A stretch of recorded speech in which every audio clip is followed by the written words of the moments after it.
A team of military dogs is separated from their unit after a deadly avalanche in Montana. Trapped in a frozen wilderness, only Shadow, a seasoned canine leader, and his younger partner Rook remain. Isolated and alone, they find their handler critically injured with no way to call for help. No one believed a dog could lead a rescue fighting off wolves, building fire, dragging a man across miles of snow, but that's exactly what Shadow did. No barking, no commands, just unwavering instinct and loyalty. This isn't just a story about a dog. It's the journey of a commander without a title, a hero who never needed a name, and what happens next will leave you speechless. No one ever called him by rank, but every handler who had worked with him knew Shadow was not just a dog. He was an officer in every sense but name. A Belgian Malinois with steel in his eyes and silence in his step, Shadow had served more missions than most human soldiers. And while medals weren't pinned to his vest, the scars beneath his fur told stories no ceremony ever could. Montana's Bitterroot Mountains loomed like silent gods that winter. Snow covered the valleys like sheets of cold marble, and the wind never stopped whispering secrets through the trees.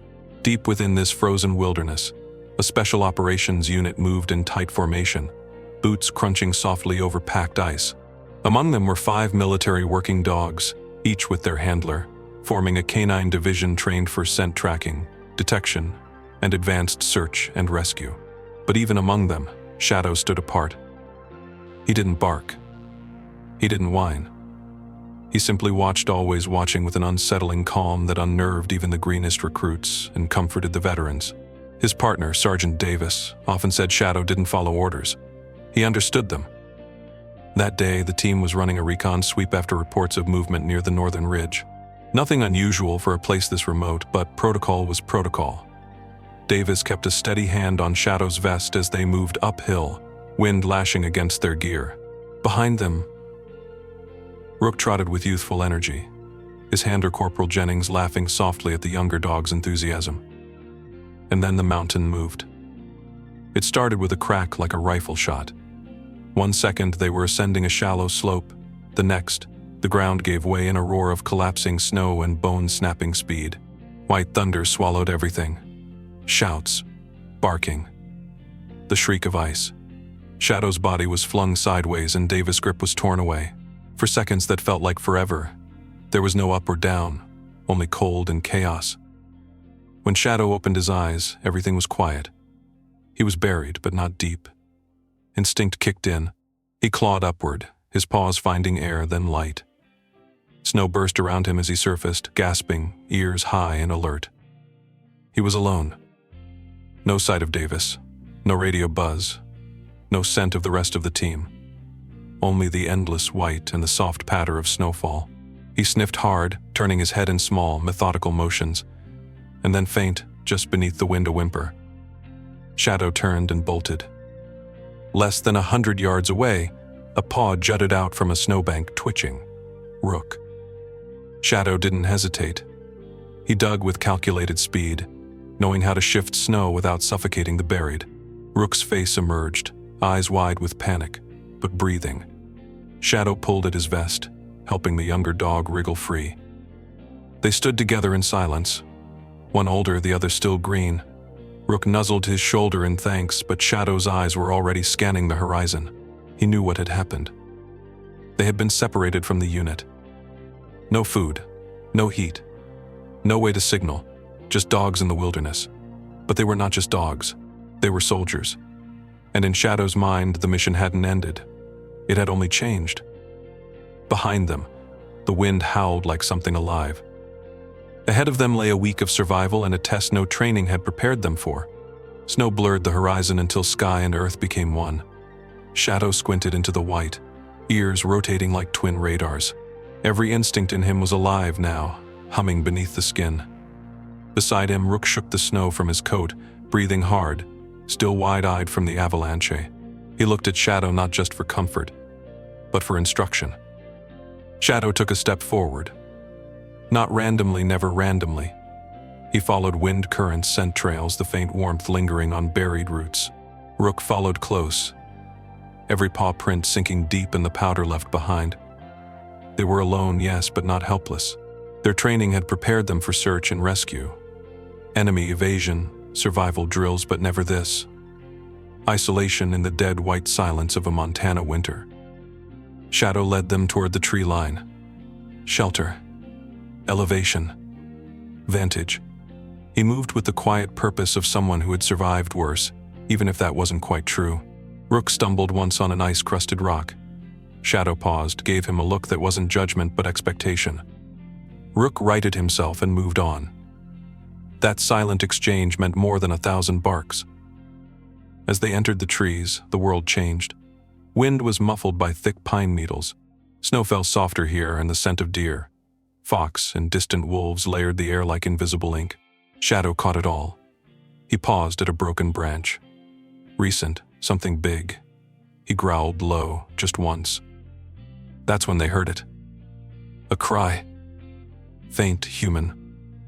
Both dogs froze. Rook's ears perked. Shadow tilted his head. Another cry, this one weaker. From the ridge to their left. Without hesitation, Shadow bounded forward, weaving between trees. Rook was half a breath behind. They found him under a collapsed branch, barely conscious, blood on his face and ice in his beard. Sergeant Davis. His leg was pinned, twisted unnaturally. His eyes opened just enough to register movement. Shadow. Shadow licked his face. A soldier's salute in fur and breath. Rook barked once, sharp and short, as if to say he's here. Davis tried to reach his radio, but his hand fell short. Shadow stepped forward, gently tugged the strap closer with his teeth, nudging it into Davis' grasp. It crackled dead. No signal. Shadow looked up the ridge, then at the deepening sky. They couldn't stay here. Not with Davis exposed, not with wolves in the wind. They had to find shelter. Tonight. Shadow took Rook aside with a growl that was more command than threat. The message was clear. Watch him. Stay close. I'll be back. And then he was gone, a blur of tan and black against the snow, leaving no sound behind. The officer had taken command. Shadow moved like a whisper through the snow-laden forest, every muscle controlled, every step calculated. The cold bit at his paws, but he ignored it. Pain was just information, nothing more. What mattered now was shelter, and quickly. The sky was closing in, iron gray and heavy. Another storm was coming. Behind him, miles away, Rook stood guard over Sergeant Davis, huddled under the broken pine. Shadow had entrusted him with a silent command, and Rook would not fail him. Still, the weight of leadership pressed on Shadow's chest like fresh snowfall. He had to find a place. Somewhere safe enough for a wounded man, a young dog, and a pog that promised no mercy. He crested a small ridge and scanned the valley below.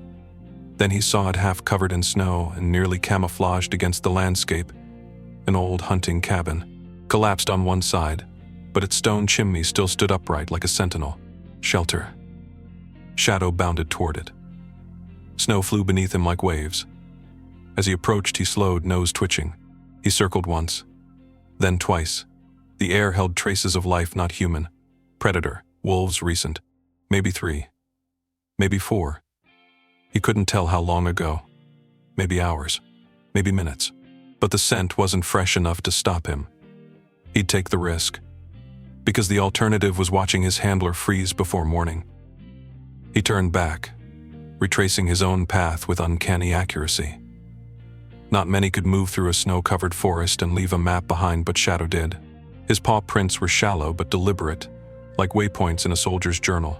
He returned faster than he left. When he arrived, Rook was curled around Davis, their bodies pressed together for warmth. Davis's breath was ragged, his face pale, his leg now stiff. He murmured Shadow's name like a prayer. Shadow stepped close, nudged Rook, and then reached down, grabbing Davis's vest strap in his jaws. Rook understood immediately and moved to help, lifting from the other side. They couldn't carry him like humans could, but together they shifted his weight across the snow inch by inch. It took an hour to move him less than 200 yards. But Shadow didn't count the minutes, only the distance, and the fact that Davis was still breathing. When they reached the cabin, the sun had vanished behind thick clouds. Inside, the air was stale and sharp with old wood and soot. Shadow cleared snow from the doorway, then led Rook in. They laid Davis on a pile of dried pine branches in the corner. Shadow padded toward the fireplace. It was black and dead, but workable. And that's when Shadow did something no training manual had ever prepared him for. He began to build a fire. Not perfectly, not humanly, but instinctively. He pawed through broken crates, found old cloth, bits of tinder, pieces of bark.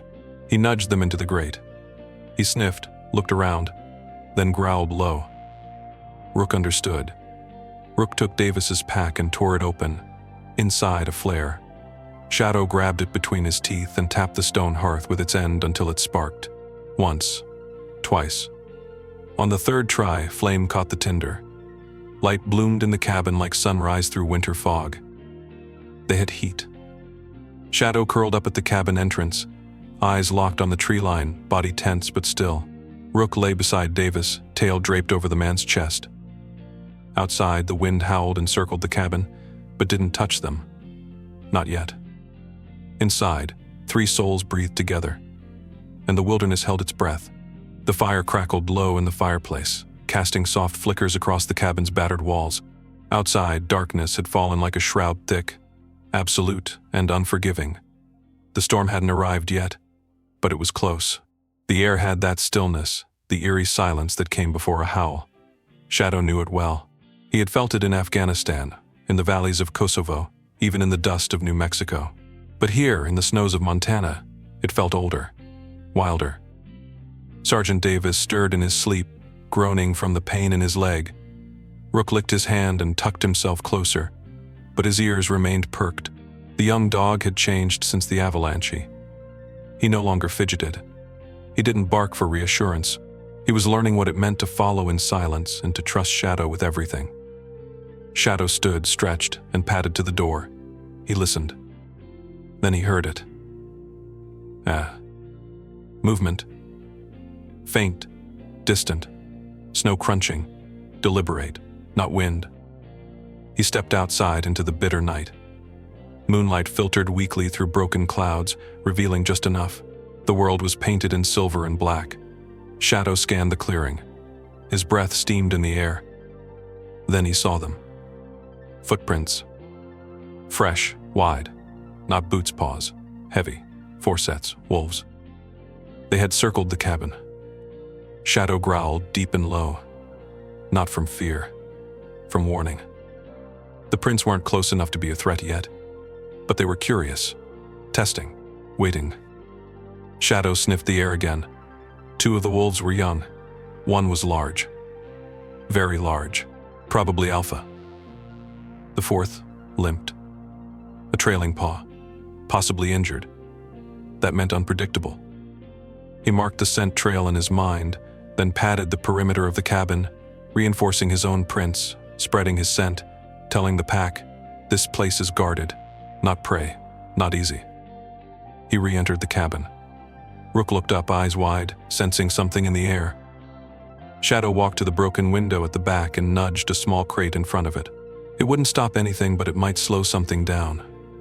He moved with intent, his body speaking volumes Rook had come to understand.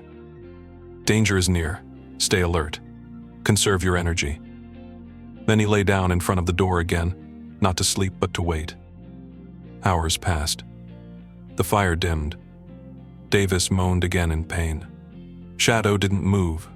Rook, sensing something beyond the walls, whimpered once, but Shadow gave him a sharp glance, and the young dog quieted. Then came the sound. Not snow, not wind. A low growl outside. Then another. Fire. Then silence. Shadow stood. Outside in the dark, 4 shadows moved just beyond the tree line. They didn't charge, not yet. But they were closer now, watching the light, studying the smoke, sensing weakness. Shadow took a step forward, out into the cold again, and stared into the trees. He didn't bark. He didn't flinch. He just stood there, a lone sentinel. And the wolves did not come closer. Because something in him, his silence, his strength, his stillness told them this. There was no prey here. Only a leader. And the cold was not the deadliest thing in the woods tonight. By dawn, the fire had died down to glowing embers, and the cold had crept into the cabin like a slow, creeping tide. Frost kissed the edges of Davis's beard. Rook lay curled tight against his ribs, his eyes closed but his body tense, every muscle coiled like a wire. Shadow hadn't slept. He stood by the door, unmoving, ears pointed forward, as if carved from obsidian. The night had brought no attack, only tension and invisible siege. But Shadow knew predators. He knew they rarely struck in the dark if they weren't starving. Morning made them bold. The wind outside had stilled, a deceptive calm, the kind that made silence feel loud. Then came the crunch. Snow, heavy, close. Rook bolted upright. Davis stirred, half-conscious, groaning in pain. Shadow stepped outside, and there they were. 3 wolves stood in the clearing, silent, alert, eyes locked on him. The 4th was missing, the limping one. That made Shadow uneasy. A flanker, maybe. A distraction. The alpha stepped forward, gray-white coat streaked with old scars, eyes cold and ancient. It didn't snarl. It didn't posture. It simply looked. A test. Shadow didn't blink. He took a single step forward, not aggressive, not submissive, just certain. Another step. The wolves didn't move. Shadow circled slowly, widening his stance, body tall, tail low, controlled. Not prey, not intruder. Protector. Then, suddenly from the left, a flash, low, fast, silent. The limping wolf. It broke from the trees, heading straight for the cabin entrance. Shadow spun. Too far. Too fast. But Rook was faster. The young dog launched from the doorway with a fury born not from training but instinct. Loyalty. They collided in a blur of fur and snow. Yelps. Snarls. Rook bit hard into the wolf's shoulder, but the creature was heavier, savage. It threw him down and snapped toward his throat. And that's when Shadow hit it. Like a missile. His teeth locked onto the back of the wolf's neck. He drove it into the ground with a force that cracked frozen earth. The pack froze. Rook scrambled to his paws, bleeding but standing. Shadow stood over the defeated wolf, breathing heavy, eyes never leaving the alpha. And then, the alpha turned. One by one, the wolves slipped back into the trees, silent, accepting. The test was over. Shadow let go of the limp wolf, who scrambled away, limping faster than it had arrived. Blood stained the snow, but no kill had been made. Shadow hadn't needed to. He had spoken in the only language Wilderness truly respected: dominance without cruelty, strength without waste. Back inside, Rook collapsed beside Davis, licking the man's hand as if to reassure both of them that the worst had passed. Shadow limped slightly on his left paw. He ignored it. He returned to the door and laid back down, eyes still facing the woods. Outside, the wolves had vanished. Inside, the fire was dead. But what had burned in them could not be extinguished. The morning sun cracked through the clouds like a promise half-kept. Pale gold spilled over the snow-covered landscape, painting it in deceptive warmth. Inside the cabin, Shadow rose slowly from his post. He didn't stretch. He didn't yawn. He just moved with the quiet grace of someone who had been awake far too long. Davis was awake now. Barely. His face had lost its color, lips cracked, words slurred. But his eyes found Shadow. There was no fear. Only trust. As if somewhere inside, the soldier still knew who was in charge. Shadow approached and pressed his head gently to Davis's chest. Then he turned to Rook, who stood near the broken window, ears up, tail still. They had survived the wolves. But survival wasn't the goal. Rescue was. And rescue wouldn't come to them. Shadow walked to the pack they'd dragged in with Davis and began to dig. He found a flare gun, 2 rounds left. Then he nosed deeper, uncovering a field map soggy but legible in a small emergency transponder. He nudged the device toward Davis's hand. The man tried to press the signal button. Nothing. Dead battery. Rook whimpered softly. Shadow looked at him, not with sympathy but resolve. They had to move. Davis couldn't walk. Not with that leg. But they couldn't stay. not with another storm brewing in the distance and only ashes in the fireplace. Shadow circled behind Davis, then leaned in, pushing gently against his back. Rook got the message. Together, the two dogs nudged and pulled, guiding Davis onto a piece of cabin wall, broken loose just large enough to serve as a sled. It wasn't fast. It wasn't elegant. But it moved. Shadow took the front. He bit the edge of a rope tied to Davis's belt. Rook stayed close to the flank, keeping the sled from tipping, eyes scanning constantly. They moved through forest and snowdrift, following nothing but Shadow's sense of direction and memory of terrain. No GPS, no radio. Just instinct like a pampas embedded in his bones. Hours passed. The sun moved. And then tracks. Human boots. Faint but unmistakable. Not old. Shadow froze. His ears twitched. Rook tilted his head. Then something in the air. Smoke. Not fire. Not threat. Campfire. Where? Shadow growled low. A decision. Then he turned sharply left, pulling Davis toward the scent. 15 minutes later, they found it a temporary base camp left by a search and rescue crew. Abandoned, but with a metal pole still standing high a radio antenna. Shadow dropped the rope. He moved straight to the antenna's base, where an emergency box had been mounted. Inside, solar-charged beacon. Shadow bit into the cord, pulled. The beacon lit up green. A pulse shot into the sky. And in that moment, Shadow didn't need to howl. The mountains heard him anyway. He returned to Davis and lay beside him, resting his head on the man's chest. Rook curled beside both of them, breathing hard but steady. Above them, the clouds began to part. For the first time in days, the sky showed blue. And though the path back wasn't straight, it had begun. They heard it before they saw it. A distant hum, thin and wavering at first, like a memory trying to form. Then it grew a steady, unmistakable rhythm, the sound of blades cutting air. A helicopter. Shadow lifted his head from Davis's chest. His ears turned sharply toward the sky. Rook stood, tail stiff, eyes searching the ridgeline.